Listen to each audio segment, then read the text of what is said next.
Hi, Ms. Lancaster here. This is our video on Chapter 11, which is crime. Crime is a social problem.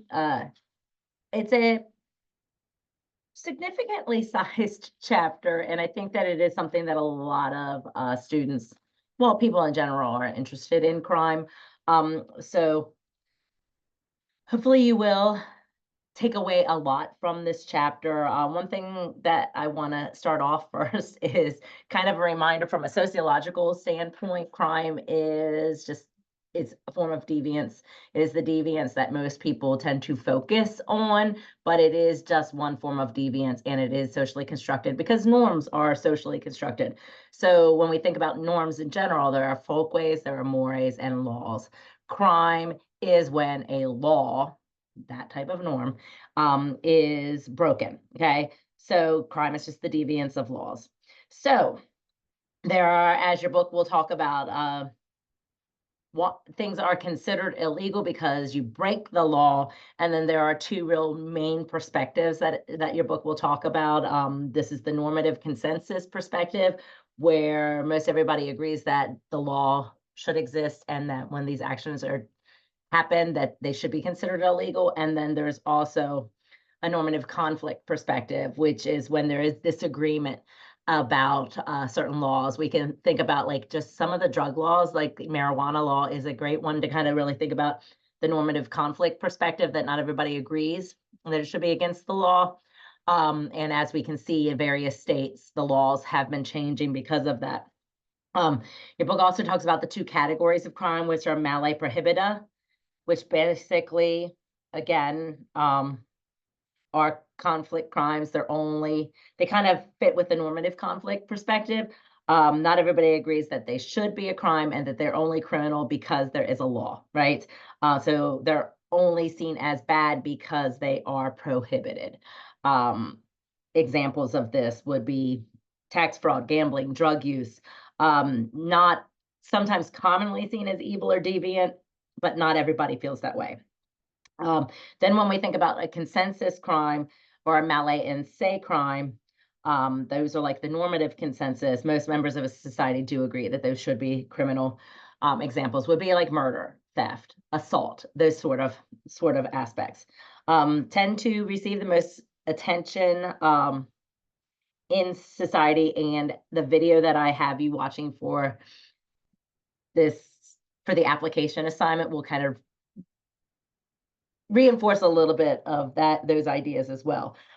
So society tends to see predatory crime as the worst type of crime, but there are violent crimes that are predatory, and then there are also property crimes. Okay, so recognizing the differences in that, I think the textbook is pretty straightforward, so I'm not going to go too deep into this because I try not to make the videos too long.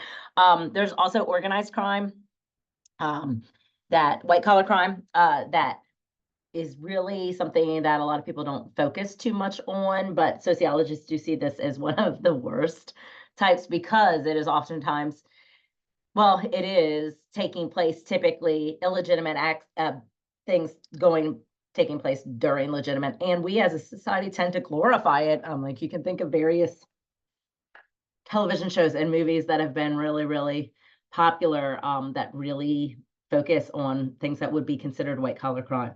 Um, your book talks a little bit about crime measurement. It's important to recognize that our crime measurement are done in certain ways. Part of the problems with crime measurement is that we really are kind of looking at what's reported.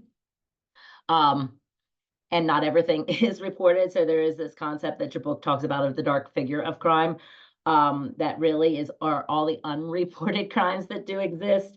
We have victimization surveys, we have self-report surveys, and we have the uniform crime reports. Okay, those are the ways that we really kind of try to grasp the best information as far as crimes. But again, there are going to be crimes that are not going to be reported, and they're going to kind of not be listed in the statistics. However, if you look at patterns and trends, we have this realization in our society that a lot of people think that crime is on the rise, but realistically, it hasn't been. There has been a trend, as your textbook has multiple tables that kind of show you the trends of who's committing crime rates increasing or decreasing, right?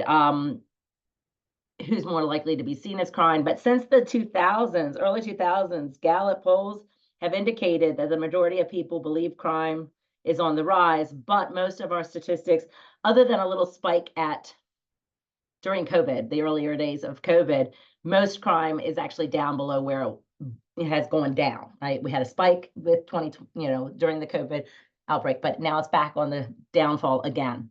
Okay. Thinking about crime, we also have to really consider the stakeholders within the criminal justice system, where your book discusses police, prosecutors, defense attorneys, judges, and all of their places, all of their parts of it, right? You have the criminal justice system, the courts, the police.